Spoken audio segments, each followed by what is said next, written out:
I'm Debbie Gross, founder and director of Tahel, Crisis Center for Religious Women and Children. I came on Aliyah 42 years ago.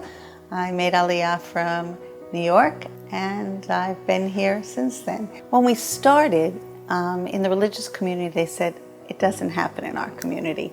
We don't have domestic violence, we don't have sexual abuse. But one-on-one, when I met with the rabbis, it was very clear that the problems existed. And they supported us setting up a line. We didn't come in and say, you have serious problems, you have to take care of your problems. We worked with the community in a way that was very amenable and easy for the community.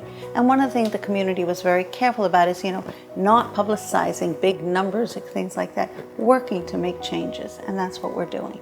Oh, I think it's been a big change. And I'm proud that we're part of that change, where women come forward and talk about things that happen to them, where communities are implementing programs, where schools are protecting their children, where rabbis are coming to conferences to learn how to deal with sexual abuse victims. These are gigantic changes, and they're very exciting for me.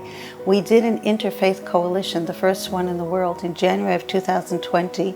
We brought faith leaders from all over Israel, Druze, Muslims, Christians, rabbis, the chief rabbi, and all of these religious leaders got together and made a document against sexual abuse against women. These are gigantic changes. Do we have problems in the world? Yes. But are we doing something? Yes.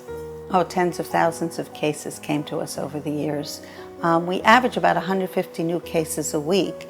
We've been existent for 25 years.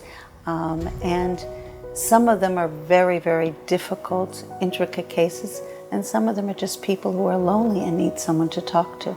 The coronavirus came and sort of hit us out of the blue. Within one day, we realized we had to close the offices and turn the hotline onto a beeper service. And for 24 hours, I couldn't sleep. I couldn't stand the fact that something big was happening and we weren't helping, we weren't doing anything. We right away found a way that we could move all the lines to run to the volunteers' homes. We ran the hotline 24/7. We were inundated with calls. We had 570 phone calls within 6 weeks. Domestic violence, sexual abuse, serious crisis. We were able to set up Zoom support groups. I didn't even know what Zoom is. I'm not Miss Technology. All of a sudden they taught me Zoom, and I was shocked. Victims were so traumatized by being alone or being confined in their houses that they needed support. And we set up these Zoom support groups, which are still running. And women from all over the country joined these groups, talked to each other, felt less alone, felt that they could deal with their trauma. So this was really important. I think there's a place for every Jew in Israel, and I think it's the best place for people to live.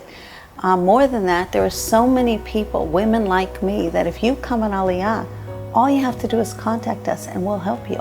Will help you fit into society. And there are organizations to like Nefesh that really help you plan it all out. One thing about living in Israel is I think it's much easier to be a mother and work for social change and work in general. I have 17 grandchildren.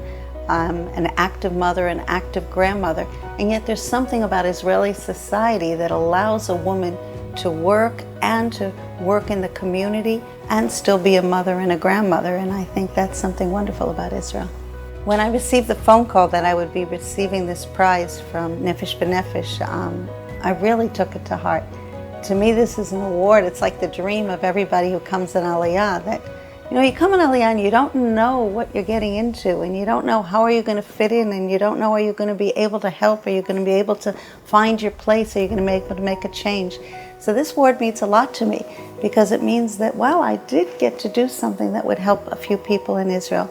And I think it's also recognition of all the changes that the Olim have made in Israel. And we have a big Anglo-Saxon community here, but you don't hear about all the ways they've also helped build Israel. So I think it's very important to encourage this and to let Olim know they're making a change and what they're doing is being recognized.